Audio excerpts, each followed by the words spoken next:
Thanks for joining us on our next segment with Paul Herr, the author of Primal Management. In the last section with Paul, we talked about the introduction to servant leadership as contrasted from command and control. So rather than telling people what to do more servant leadership. And we're going to continue now. And the next topic is, and I think this will be interesting, the 5 hot buttons that drive achievement. And you guys are all asking me, how do I get my agents to do anything? And we're going to focus on that, doing it emotionally. But before we begin, Paul, when we started this, we're talking about an intrinsic paycheck as opposed to obviously a financial paycheck. And I want to hear you talk about that, and then we'll get into the 5 hot buttons. Sure. And this is a very important concept. It'll help immensely to understand where we're headed with this program. And I'd like to just sort of chart a couple of options. 2 employees. Let's have employee A and B. Okay. So we've got employee A, employee B. They both make the same amount of monetary pay. And we'll say $50,000 a year, $50K.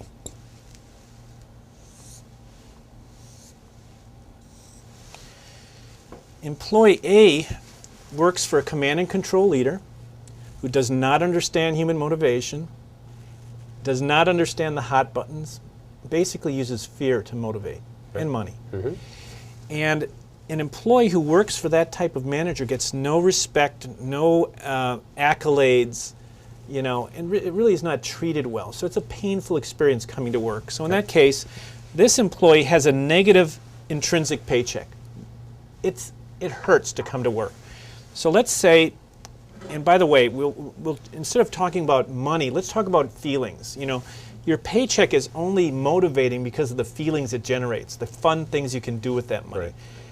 Human rewards always are based on feelings. So let's say that $50,000 relates to 10 emotional reward units. We'll call them ERUs. So 50K equals 10 ERUs. Mm-hmm. But employee A with this toxic manager has a deduction of 5 ERUs because of the pain that employee has to deal with in the workplace. So if you have 10 starting minus 5, what is that employee being paid? Oh, so they're only getting 5 of the, Right. They're getting half their total. Yeah, they're getting paid quotient. 5, and they're going to perform as a 5. They're not going to perform as a 10 because that's not their take-home pay. Right. Their take-home pay is 10 minus 5, so 5. Employee B has a great manager, a servant leader, emotionally intelligent, knows how to kind of press the motivational hot buttons to bring out the best in people. That person loves coming to work, just really respects that manager, would walk through fire for that manager. And so this person gets an emotional bonus, an intrinsic reward bonus on top of their monetary pay, and let's say that is 5 emotional reward units. So what is that person's overall take-home pay? Well, they get 10 ERUs for their monetary pay and benefits, and they get an additional 5 ERUs, so their overall pay is 15. And if you ever wonder why different employees perform differently, even though they're making the same amount of money, it's because you're not accurately measuring how compensated they are. You're missing this intrinsic part of the paycheck, which is every bit as motivating as money. And now we can see that if you have a toxic manager, that creates pain, which is a deduction, so this person's not going to work as hard. This person gets 10 ERUs, money and benefits, plus 5 as a bonus on top of that. They get paid 15 reward units. They're going to perform as a 15. Right. So that's a really key concept. So now let's discuss how do you do this? How do you pay this bonus? Okay, so this bonus will be, in fact, the 5 hot buttons that drive this Right. achievement. And the thesis here is that anybody can pay money, but it takes a real leader to be able to give the emotional payoff. Perfect, yeah. Okay, and if you don't do it, this person who could conceivably earn $50,000 a year in real estate could leave your company, and they're going to go make 50 grand someplace else, Right. or more money too, for that matter. Or maybe go to another firm Okay. where they have better leaders. Yeah, exactly. So this is a very important part of being a good manager is leadership. Leadership is about people and getting the best out of people. And to get the best out of people, you got to understand motivation, and that's what we're going to talk about, that Okay. there's 5 components to this intrinsic paycheck. Okay. 5 Let's go through this. I separate know our viewers are going to go, what are the 5? What are they? So let's do an overview of the 5, and then we'll come back and maybe do them in detail. But Yeah. let's talk about the 5. All right, and I'm going to diagram this. I like drawing diagrams. Yeah, Is that I know, okay? me too. I'm the All right. same way. Put your thing down and go. All right, now, what I'm going to show you, David, is the result of 30 years of thinking about how motivation works. So you should pay me like $1 million for this. Did So you hear that, you guys? $1 million. this is a big deal. I mean, this is a theory that you won't find anywhere else. This is my theory developed after over 30 years of thinking about human motivation as an engineered system, as a beautifully engineered system, and I wanted to figure out how does that system work. Yeah. This And is by the way, for those of you watching, most of the training to managers is real say this, do that, recruit, train, motivate. So what you're getting is very professorial view into management. I mean, this is going to be management training that I think most of these people have never seen before. Right. And this is really getting a look into the core of human nature. That's what we're looking at here. Okay. So I'm going to start by drawing a big circle. We're going to divide that in half. I'm going to put a B over here for biologic appetites and an S over here for social appetites. Okay. The biologic appetites, well, David, they're pretty simple to understand. We're both drinking cups of coffee here. If we're thirsty, it hurts, and that hurt means that we don't have the right amount of fluids in our body, so it encourages us to find something to drink. The biological appetites are all like that. We have hunger and thirst that basically regulate our nutrition. So I'll just put abbreviations H and S, hunger and thirst. We have to rest. As human beings, we have to rest. And if we don't rest, eventually you'll die. You can die from lack of sleep. So we have to recharge our batteries. We've got to eat and drink. We have to breathe.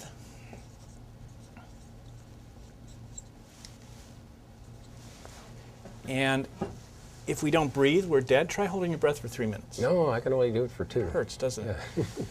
We have to reproduce, and there's, all of these systems, all of these biologic systems are based on pleasure and pain. And the theme is that whatever is absolutely vital for survival, there will be a system in the brain based on pleasure and pain to make sure we do it. Okay. The design theme of human beings is basically, you're kind of stupid human beings, we got to make sure you do this stuff. It's really important. Yeah. So, these are... It's kind of like why they make your children look good is so you'll feed them, is that right? So that's why they're cute? Yeah, right, exactly.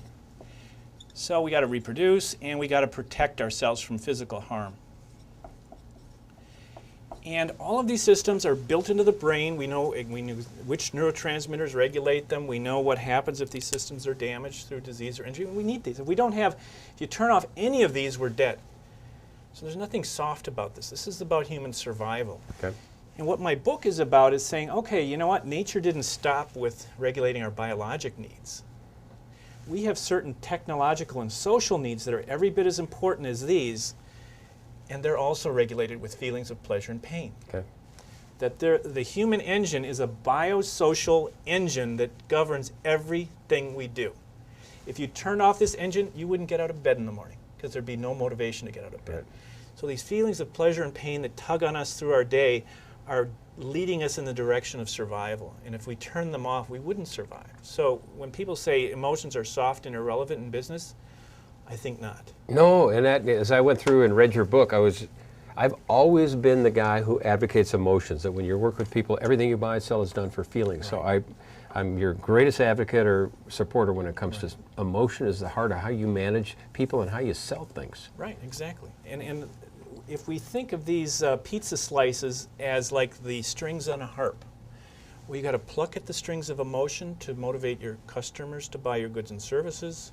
And guess what? You got to pluck at the very same strings to motivate your employees to work hard. Okay. There's only one harp. There's 10 strings on it. And why don't we talk about the interesting strings, which is the 5 hot buttons. Okay, let's do that. And these will make a lot of sense. What do you think is another vital need of human beings that if we didn't do it, we'd be dead? What is different from us, between us and, say, other animals? What do we do that's special? Well, I read your book, but in terms of just my first answer on that is some kind of, I guess I'll say reward or pat on the back I mean, that's what comes to my mind. Well, we'll get to the pat on the back. The piece I'd like to start with is innovate. We've got to innovate. We're the technological species. okay. We're the tool maker. If we didn't have technology, we're slow, we're weak, we're poorly armed, critters would eat us for lunch. So we've got to get ideas, we've got to develop technologies, and if we don't, we're dead. So nature built in a couple of rewards to make sure we do this. One is curiosity, which gets human beings to be very inquisitive. We explore the environment looking for resources that we can use. And we now know what in the brain controls that. There's a dopamine 4 receptors are related to curiosity. And in rats, if you remove those receptors, you can genetically remove those receptors from the rats. And if those receptors are removed, the rats just huddle in a corner fearfully.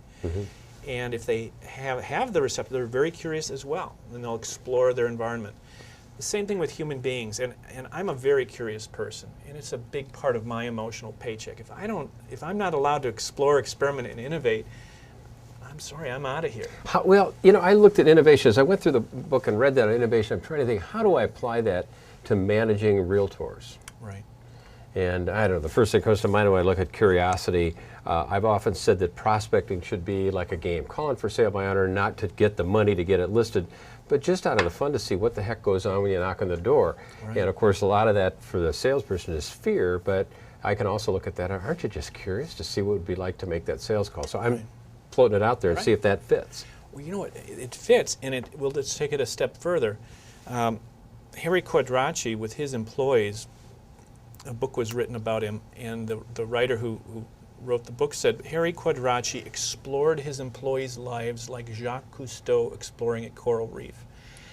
And so if you apply that to real estate, when you're talking to a potential client or a client, if you are open to that person and really get interested as somebody exploring a cool coral reef, learning more about their life and their history and what their needs and wants are, then you're going to be you're going to learn a lot about them. They'll notice that you are really interested in them, which is a huge compliment to them. Okay. So it can be applied that way. Now there's a second pleasure associated with innovation. Let's put an I here for innovation. Also, when you get an idea, you get this pop of pleasure. We call it the eureka moment, the moment of enlightenment. And it was just a couple years ago that we figured out where that happens in the brain. There's part of the brain called the association cortex. Okay. And there's a type of receptor there called a mu opiate receptor. And when those opiate receptors are stimulated, say I've got some idea in my head and I'm thinking about that idea, and then it connects with something in memory, when that connection occurs, these opiate receptors are stimulated and you get this pop of pleasure. Okay. And without that pleasure, we wouldn't even know that we had an idea. And for a guy like me, I love getting ideas. I love that creative moment. I love that eureka moment. And that's a big part of my paycheck. And again, I will not work at a place where I don't get that feeling. It's just an important part of my life. And without it, I'm not satisfied. Okay, so I'm trying to, you're not a realtor, so I don't expect you to have examples like that. So I'm doing the interpretation.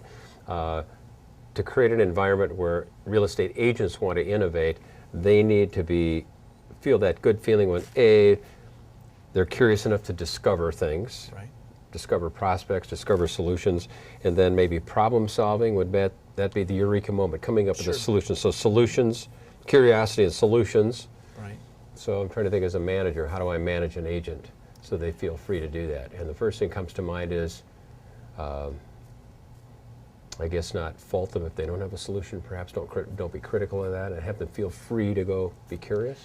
Well, if we assume that our company has all the perfect procedures, all the perfect methods, all the perfect everything, that's basically saying to your employees, I don't really want you to think. I've already created the perfect solution, so you don't have to think. And what I think is a preferable way to do it is to say, we have a good solution that's been proven and time tested, and I want you to master that solution. But once you've mastered it, we can always improve on something. So we want you to think, and we want you to come up with new approaches, new ways of prospecting, new ways of marketing. Okay, so rather than focusing on, well, this is the company policy, the people in your office should have the right to be able to change what goes on in the office. In fact, that reminds me, I was with one of my clients the other day. They said, yeah, we're building a new office. Do you have any ideas on how you think we should design the office? And I think I was reading your book. In fact, I was. And I said to him, I said, why are you asking me? Ask your agents. Right. To say, have them design the office. Where do you want the coffee room? How do you want the offices to be? You know, obviously within perhaps budget constraints. Right. So maybe that's what you mean by innovation. So they can create their own environment. Right. Okay. And here's a subtle point, but it's very important, and that is if an employee comes up with an idea and brings it to you, it's like they're bringing a child, you know. And if you say, I don't want that Gosh, child. that's an ugly baby. If you say, that's a stupid child, and throw it out, you've deeply insulted that person. If you say, that's an interesting idea, we're going to evaluate that, and if it turns out we'll implement it, well, now that person is invested in your company, and they feel like it's partly their company. They feel more like an entrepreneur who's part of the company as opposed to an employee. And really, you really want that sense of ownership, and it comes by letting your employees donate ideas to the business. Okay, so you have I for innovate, and I'm redefining it as I look at it as almost involvement as well. You know, the feeling like they can be involved in the company and grow it and change it and be part of the team. Make decisions, like decisions. you mentioned, to allow them to take shots, because solving a problem or making a decision, that's also contributing. Yeah. And that makes them feel connected. You know, if you say, I don't want you taking shots, just do as you're told, that's the opposite. You'll never have motivated employees. Right. So anyway, so this is the first piece of the puzzle, is innovation. That's two types of pleasures. If you can create an environment where people can explore, experiment, and innovate, you're pressing that button, their paycheck goes up, they're going to perform better. Okay, I want to put you on the spot. Your wife is a real estate agent. Correct. You're going to be your manager for a second. Anything else come to mind specifically that how you would manage your wife on the innovation hot button? Just say, it's so simple. You just say, we want your ideas. Okay, so soliciting ideas, asking for input. And having a system to process those ideas. Because if you solicit ideas and then you throw them in the garbage can, obviously that won't work. You have to have a rigorous system for acting quickly on those ideas. If you don't act quickly, like make it a priority, like I'm on that now, it won't work. You have to be all over it. You have to take it seriously, solicit ideas, say we want you to think, and then act on those suggestions. You don't have to implement every one, because a lot of ideas are bad ideas, but at least you go through it, you assess it, and then if it's a bad idea, maybe you give an award for the best bad idea of the week, because at least it still encourages them to give you ideas. Okay. So there's lots of ways to do this. Most companies are horrible at soliciting innovation. You may have a suggestion box, but that's very disrespectful. It's like it might as well be a garbage can, and they never look at it. I'm thinking about recruiting is a big issue within our industry. Managers watching this, one of their key jobs is to bring new salespeople on board. And when you ask salespeople why they left one company and came to another, it's because they were in maybe a real staid, rigid environment where they couldn't do. I heard of a guy leave a company once because they wouldn't let him put photos on their business cards. So that probably falls into this, where they wouldn't let them. There was a lot of things, a rigid environment where they couldn't innovate and change their business. And teams was another big thing, where agents would have a team and they wouldn't let them do it. So, so again, I'm kind of thinking out loud as I talk to you and translating to our viewer how we use this hot button. But that's how it fit, making an environment where they feel they can contribute. Yeah. And David, I only say this part kiddingly, but if you learn how to press these 5 hot buttons, you can literally create such an exciting and interesting workplace that your employees would pay to play. Now, let's say they're independently wealthy, and they don't have to work, but they will work because they're getting so much enjoyment out of it. Sure. And so that's kind of the goal I'd like to set for your audience, is create a workplace that's so rewarding and exciting that people would pay to play. Okay. It may sound a little extreme, but it's really not. No, I get what you mean. Another lady who we interviewed for this series, we were asking the question, how do you recruit and get people to come to you? And she said, I don't so much go out and get people to come to me as much as I create an environment that attracts people. Right, that's all we're doing. If you do these, if you press these hot buttons, your employees will talk you up all over town. You'll have more people, more quality people wanting to work for you than you can shake a stick at. Okay. So, well then let's get to number 2. Let's go to number 2. Okay. Did this make sense? Very much so. And like I say, you are very professorial in your research into this, and a lot of the analogies that you use are with corporations, where they're with employees. We're independent contractors that are as independent as they can be. So I'll continue to kind of press you and see how, because I know they're going to say, well, wait a minute, how do I use this with my agents? So no, I appreciate that. Well, we're a team. Yeah, that's right. So we'll figure this out. Because you know why? Because we're free to innovate. Right, exactly. High five. All right. So number 2, they're all waiting. Go, what's number 2? Number 2. Okay. So we've got a technology. We have a survival technology. The next step, logically, is to master those skills. We've developed skills. We've developed a technology. Now we've got to become competent in that technology. Okay. We have to master the survival skills of our tribe.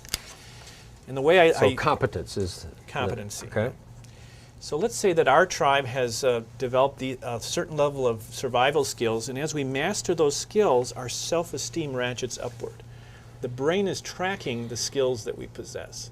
And as we master those skills, our self-esteem goes up, and that's the gift that keeps on giving. Because if I build up your self-esteem, you will feel good today, tomorrow, the next day, the next day. Mm-hmm. Just like when I took karate lessons. Every time I went up a belt level, I just walked a little taller. Yeah.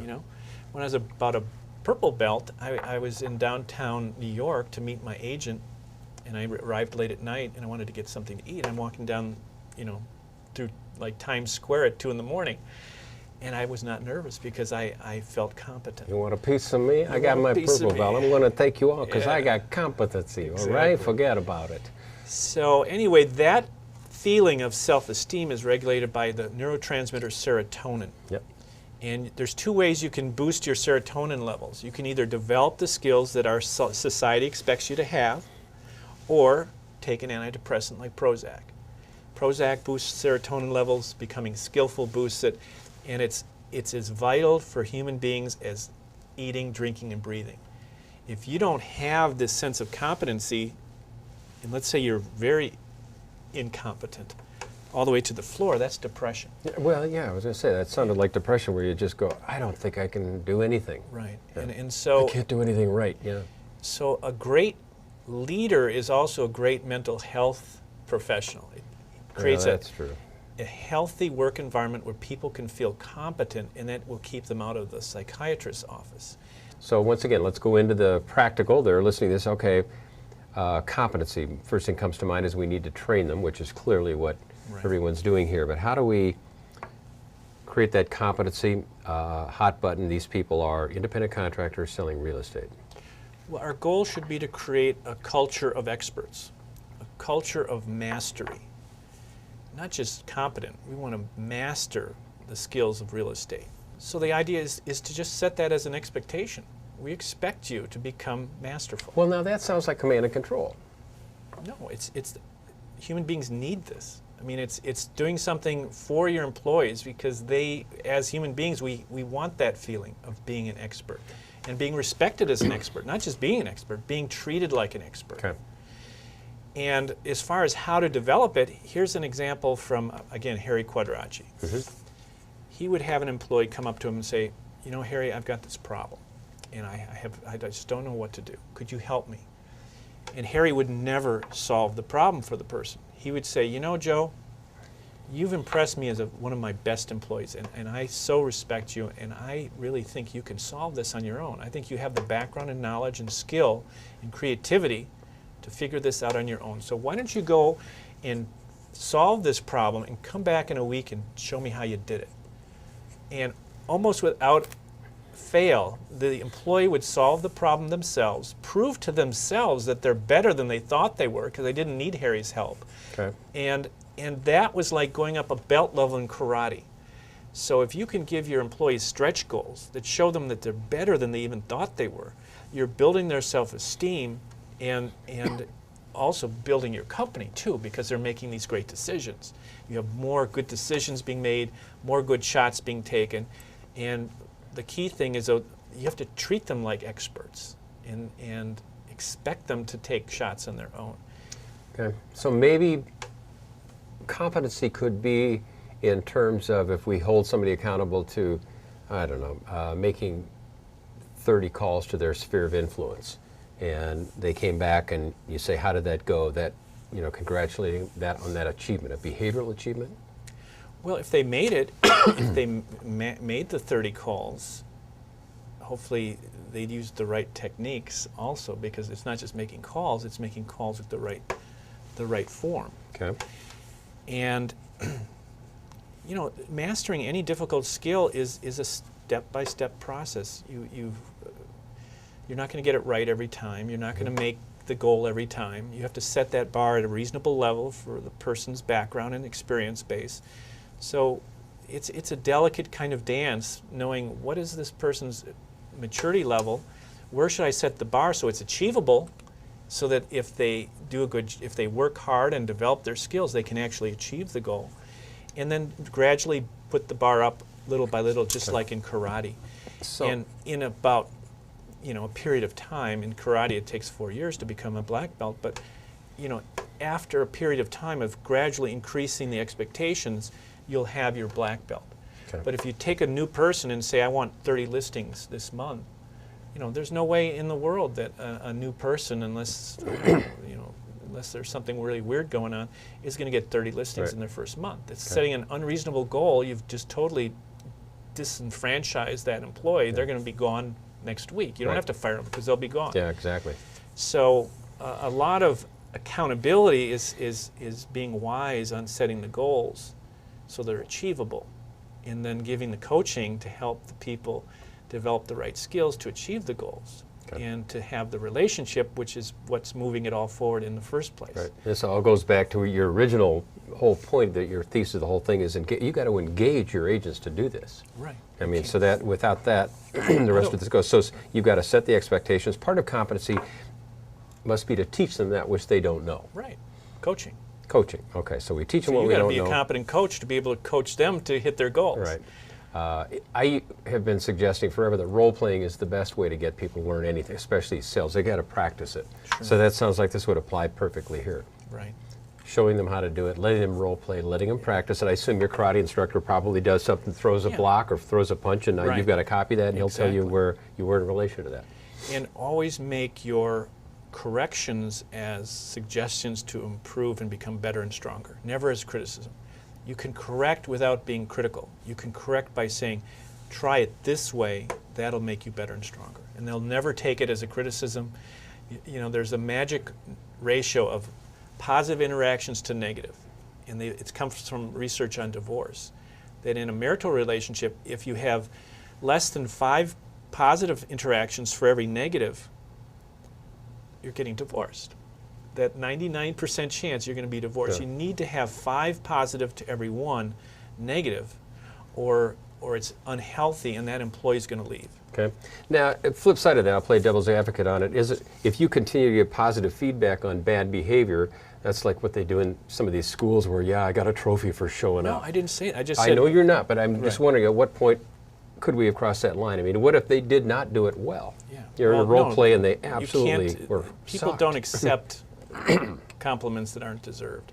You're looking for things to compliment. And managers in the United States don't compliment. They don't think whatever, it's macho to do so, or they don't think they should, or according to Gallup, in the last year, only 20% of employees reporting getting any attaboys from their manager.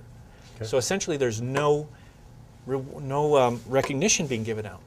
So if you think of it in terms of the game of golf, the employees are hitting shots into the fog and they don't know if they landed on the fairway or in the woods or where, because they're not getting that feedback in terms of attaboys from their their managers. Well, that goes back to what I mentioned before, feedback versus advice, giving people feedback, not only is specific, it's non-judgmental, and it could come across as a reward. Ken Blanchard in his book, 1 Minute Manager, I don't know if you've read that, but gosh, read that book, 1 Minute Manager, really into that. Well, the non-judgmental was the key thing. You're not criticizing, you're just saying, okay, that was not what we wanted. I want to help you get better and stronger. Try this. Okay, so back to your example in the other video, you have a punch with your hand like this. Right, that's going to break, I'm going to break your wrist if I hit you. If you block my punch, it's going to break your wrist. Yeah, and if you he do it this way, you can absorb it better. Really? Because everybody thinks karate chop's going this way. It's like that, huh? Like that. So that's a block. That's how I block your, block you. Okay. If I try to block you like that, you're just going to break my wrist. Interesting. Okay. So, So we're not saying good or bad, just say if you do this, that's what's going to happen. right. So it's okay. I mean, if you want your wrist broken, that's Right. cool. But if you choose not to, then do it like that. I'll remember that. I hope I'll never have to use that.